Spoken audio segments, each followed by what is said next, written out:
প্রাচীন কাল থেকে মানুষ হোগলা পাতা দিয়ে বসবাসের জন্য ঘরবাড়ি তৈরি করছেন। ব্যবহারের জন্য পাটি, চাটাই, ঝাড়ু, দড়ি, ঘরের ছাউনি তৈরি করছেন। হোগলা গাছের নরম মোটা শিকড় খাবার হিসাবে গ্রহণ করছেন। দৈনন্দিন জীবনে হোগলা গাছের সম্পর্কে তুলে ধরছি আমি রনি মিয়া।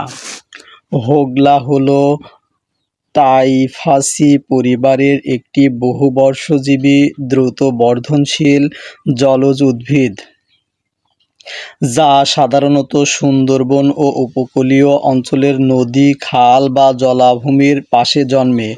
এটি 2 থেকে 5 মিটার লম্বা, নরম ও স্পঞ্জি পাতার গুল্মজাতীয় উদ্ভিদ, যা কোনো বিশেষ পরিচর্যা ছাড়াই এঁটেল মাটিতে সহজেই বেড়ে ওঠে। এরা গুচ্ছমূলী উদ্ভিদ এবং রাইজোম বা বীজের মাধ্যমে বংশবৃদ্ধি করে। একবার রোপণ করলে বা প্রাকৃতিক উপায়ে জন্মালে বারবার এ গাছ কাটা যায়। গোড়া থেকে নতুন গাছ বের হয়। বছর পেরোলেই গাছ থেকে লম্বা পুষ্পদণ্ডের মাধ্যমে ফুল আসে। এই ফুল থেকে উৎপন্ন বীজ তুলার মতো আঁশের সাথে মিশে বাতাসে ভেসে দূর দূরান্তে ছড়িয়ে পড়ে এবং নতুন গাছের জন্ম নেয়। স্যাঁতস্যাঁতে ভেজা মাটি, নদী বা খালের কূলে হালকা জলাবদ্ধ স্থানে এরা ভালো জন্মায়।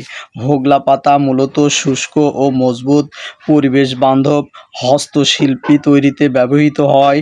এটি দিয়ে চাটাই, মাদুর, পাটি, ঝাড়ু, দড়ি, ঘরের ছাউনি, বেড়া এবং হাত পাখা তৈরি করা হয়। এছাড়া এর ফুল থেকে সুস্বাদু ও পুষ্টিকর কেক বা পিঠার পাউডার তৈরি করা যায়।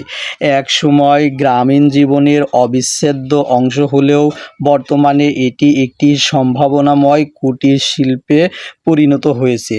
ভিডিওটি ভালো লাগলে লাইক, কমেন্ট, সাবস্ক্রাইব এবং শেয়ার করতে ভুলবেন না। ধন্যবাদ।